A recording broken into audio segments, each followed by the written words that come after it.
The Iso on the Gonzaga Nation Media Network. Today is Friday, April 29th, 2022, and for players who are looking to put their name in the transfer portal, you have about 48 hours left. You must be in the transfer portal by May 1st, and there is some interesting shakeups, I'm sure, to keep an eye on over this next 24 to 48 hours. Many other names that will go, quote, portaling, many that will stay put. But I think maybe the most interesting thing to keep an eye out for, and something that I think has a opportunity or a chance to absolutely be devastating to this NIL idea that it would work in the college basketball and college athletic landscape, is what's going on down in Miami with the University of Miami Hurricane guard Isaiah Wong, his agent Adam Pappas of Next Sports Agency, as well as a booster from the University of Miami, John Ruiz, who is a billionaire. Some of the things coming out of there, which I'll touch on, are, I think, a lot of the reasons you saw guys like Roy Williams retire a season ago. You saw Jay Wright recently retire.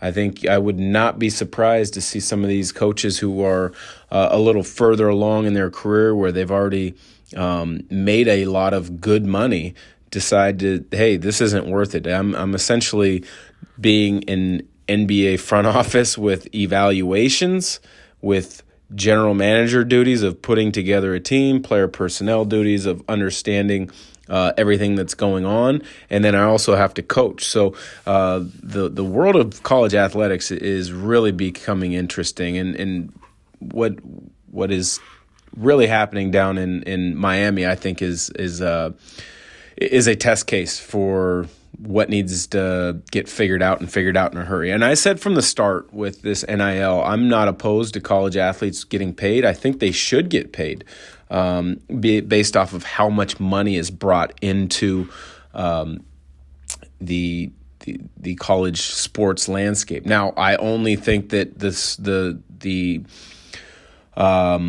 sports that make money should be paying money. So I know this is a little bit of a hot take, but I don't think there is any way that a men's golfer should be paid unless it is an NIL type deal. Now, I guess I need to clarify NIL, the way it stands now, versus a pay-to-play setting, which I feel is a better way, or would be a better way, to go about figuring out how to do it based on income revenue that comes in from your college football playoffs, from the NCAA tournament, from ticket sales in the athletic departments. But I don't think your track and field, your soccer, your golf, your volleyball, those type of sports would be able to generate any kind of revenue to be able to pay athletes.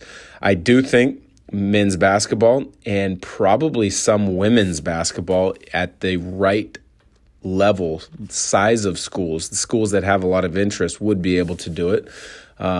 Football obviously could do it at the power conference levels, the highest levels, but this NIL is really throwing things for a loop from what I'm seeing. And really what it is so kids they're putting their name in the portal for a couple of reasons. One, they want to go check out what opportunities may fit best for them.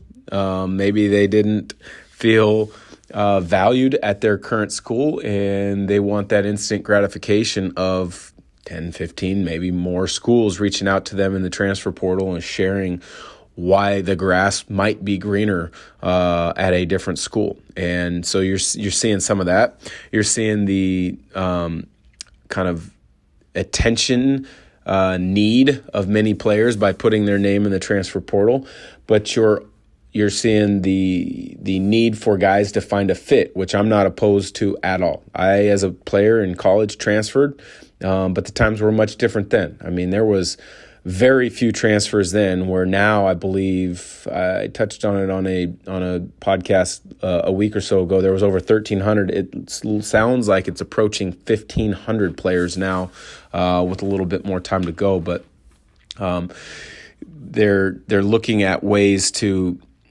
find the right fit for them. And then the other way that the guys are using the transfer portal is they'll put their name in the transfer portal to essentially find their value NIL-wise for the current school that they're at, to see what local businesses or what boosters may try to, quote, sweeten the pot. And that's what's going on down in Miami currently.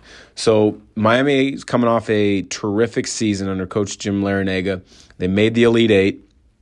Isaiah Wong is a two-time All-ACC player. He's a very good college player, but I don't think he has true NBA potential where he would be a legitimate possibility for a first-round pick guy.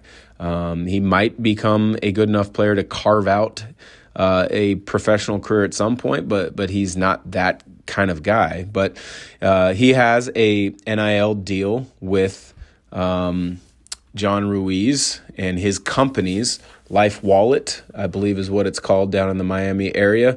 So he has a NIL deal. He'll be getting paid something. What it is at this moment in time, I don't know. It hasn't been released. But what has happened in the last week to 10 days is in the transfer portal, Kansas State guard Nigel Pack, who had been looking at a number of different really prominent schools after he had a really nice year at Kansas State, kind of played the NIL deal. He was in the portal trying to figure out what would be a good fit, and he lands on Miami. He's going to be a Miami Hurricane. And part of the deal was he has a 2-year deal, $800,000 and the use of a car being bankrolled by John Ruiz and Life Wallet. Well, now all of a sudden you're starting to see the what about me? Look at me. I need what's my fair market value? And so Isaiah Wong and his representatives and his family is saying, well, if you're giving a player who hasn't done anything yet for the program this type of deal, I just got you to the Elite Eight with a chance at the Final Four. I'm coming back. My deal's no good anymore. I need more money or I'm back in the transfer portal. Well, John Ruiz, on the other hand, is saying, well, you signed a contract. I do not renegotiate. And so now you're seeing that really very unique kind of awkward spot of how this is not working properly, how it's not working in the way that it was intended. And I think this is going to be a very interesting thing to follow and track over the next 48 hours. Does Isaiah Wong get a deal renegotiated with John Ruiz? I doubt he does, basically based off the fact that where is his leverage coming from? I don't think he has a ton of leverage. A billionaire doesn't have to give a student athlete in an NIL deal any type of money if he doesn't want to. He's already been, from what it sounds like, fairly generous to begin with, but he's not as generous in Isaiah Wong and his representatives' eyes as soon as possible. The other part that's really interesting and where it's creating a lot of gray area is where does this put the university? Where does this put the athletic department? Where does this put head coach Jim Larinaga? Because they are not supposed to be, they are not allowed to be in any type of negotiations for their student athletes and what type of deals they can get. Now, I'm sure there is a loose gray area where they have a little bit of idea what may be going on, but they're not supposed to be part of the negotiation process in any way, shape, or form. So how does that put the recruiting of players that are currently on your roster, which you have to do every single spring now? How does that work with the recruiting of players in the transfer portal? How is that working now with the recruiting of the high school recruits that you're working at? Because if it's sensed that your coach is not all for helping his players or his prospective players get the best deal for them, that can really be a negative in regards to on the recruiting trail trying to get players. So that's going to be fascinating to keep an eye on for over the next 48 hours because, as I mentioned, the portal closes in regards to putting your name in on May 1st. But I think one of the ways that this could have been avoided, it could have been figured out, and this is not by any shape or means inexact science to how to do this. But I've always thought that college athletes in a revenue-generating sport like a football, like basketball, as we've mentioned, should make something. I mean, there's too many players that honestly aren't able to go out to get a nice meal with other teammates that maybe have a family that is able to kind of kick down some money to that student athlete. There's too many student athletes at times, if they didn't have a Pell Grant, to get some extra walk around spending money, would struggle to buy some extra clothes or different things, go out to movies, just have a little bit of walk around money, some money to help them comfortably get through each semester while on campus. But back to the point I was about to make was, I've always said this was going to take a few years, this NIL, to flesh out. And I do think the best way, if they could figure it out or would figure it out, and I don't think there's any way going back now, would be have a sliding scale for who gets paid what. And that would be based upon the year you are in school. Freshmen would be paid the least, all the way kind of stepping stone up to seniors making the most. And then you would also have bonuses for league titles. You would have bonuses for conference tournament titles, NCAA tournament appearances, as well as NCAA tournament wins. You see it with coaches all the time. They'll have a large contract, but then you win your conference tournament, you get an extra $50,000 bonus. You win a game in the NCAA tournament, you get a $75,000 bonus. Well, that's something that I think could be looked at or doable at the revenue-generating sports in the NCAA.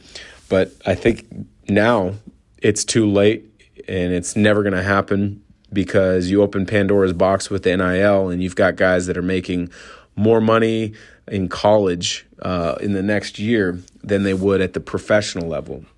And I think that's really become disconcerting. I think you're really seeing some of the cheating starting to get out in the open, but it's not cheating due to the rules now. It's, hey, you make a small appearance here or there, you be a representative of our company, and we pay you a nice large sum. So the cheating is right out there in front. It's really going to hurt a lot of these lower level mid-majors, teams that are in, say, the Mountain West Conference, teams that are in the Big Sky on the West Coast, the Big West, maybe Atlantic 10 schools on the East Coast, Missouri Valley schools in the Midwest, leagues that are really good. But if they recruit a freshman, he has a great year, and then he goes to the portal, and then he gets a big-time NIL deal from a Big Ten or an ACC or on the West Coast, a Pac-12 school, those schools have no choice or no opportunity to compete with those deals that are out there. So it's really starting to create a very unlevel playing field in all of college sports. So for the ISO, this has been Dan Dickau on the Gonzaga Nation Media Network. Again, it's going to be interesting to follow this next 48 hours with who's going into this portal before the deadline, but it's really going to be fascinating to watch what's going on down in Miami and how that situation is going to play out.